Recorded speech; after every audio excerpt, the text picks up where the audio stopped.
স্ত্রী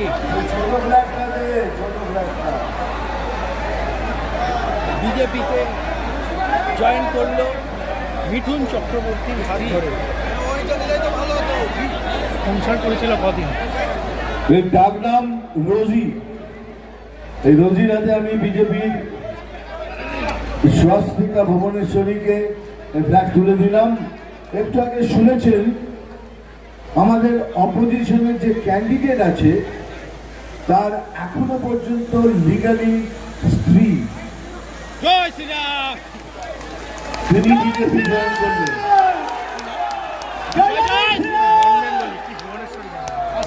সেই জন্য এখন জরুরি, কেননা হয়তো ওনার হাতেই রয়েছে। হ্যাঁ, উনি যে এখনো লিখিত আমাদের যে অপোজিশনের আছে তার লিগালি মানে আইন মতো এখনো স্ত্রী, সেটা তিনি কিছু বলতে চান। বলো, এক মিনিট।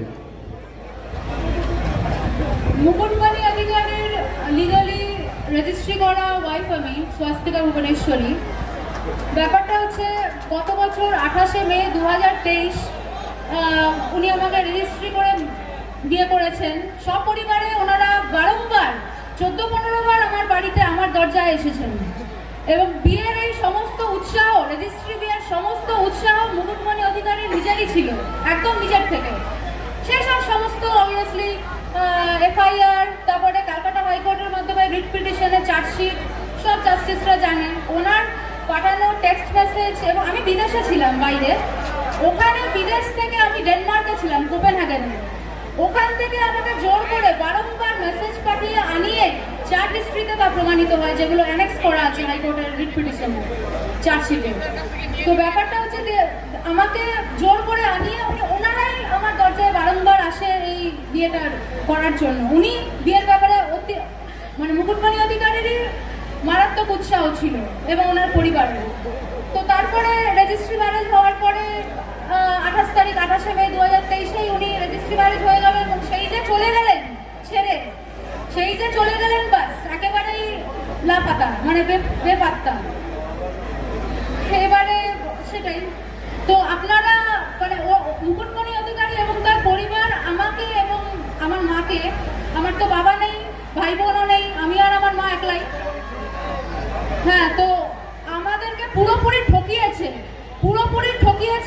আমার এই মানে খুবই বিনম্র অনুরোধ যে আপনারা কেউ মুকুটমণি অধিকারীকে দয়া করে কোনো ভোট দেবেন না, আমার এই একদমই ভোট দেবেন না। তাহলে আপনাদেরও কিন্তু ঠকতে হবে, আমারই মতন ঠকতে হবে, ঠিক এরকম ভাবেই ঠকতে হবে।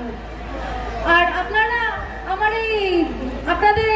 আমাদের এই জনদরদি, মানব দরদি আমার এই আঙ্কেল জগন্নাথ সরকার আঙ্কেল, এনাকে বিপুল ভোটে পদ্মফুল চিহ্নের ভোট দিয়ে আপনারা বিপুল ভোটে জয়যুক্ত করুন, বিপুল ব্যবধানে।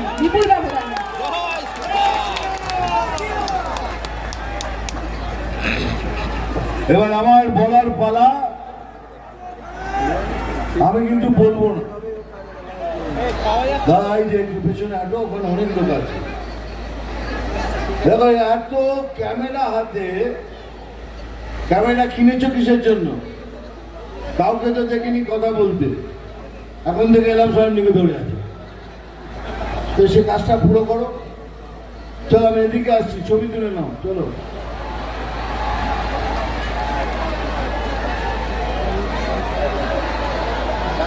ছবি তোল হয়ে গেছে, তোমরা তোলো,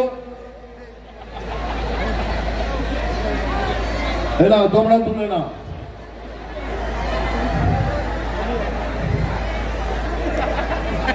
হয়ে গেছে তোমাদের?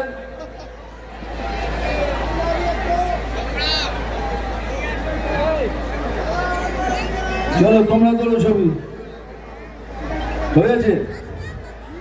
তোমরা চলো, ঠিক আছে, তোমরা তোলো, যা পানি পড়ে যাও।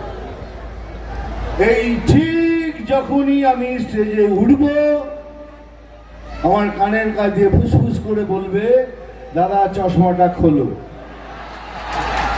কিন্তু আমি খুলবো না, তার কারণ একটাই, এই যে দাঁড়িয়ে দেখেছে নিচে, এরম গোছা গোছা ফুল নিয়ে আমার চোখে মেরেছে। আমার চোখ খুলে গেছে, আর এই জন্য আমি চশমাটা পরি, চশমা খুলবো না। আমি জানি ভাই আমার চোখটা খুব সুন্দর, আমি জানি। আমার চোখ দেখার জন্য তো আচ্ছা আচ্ছা খুলে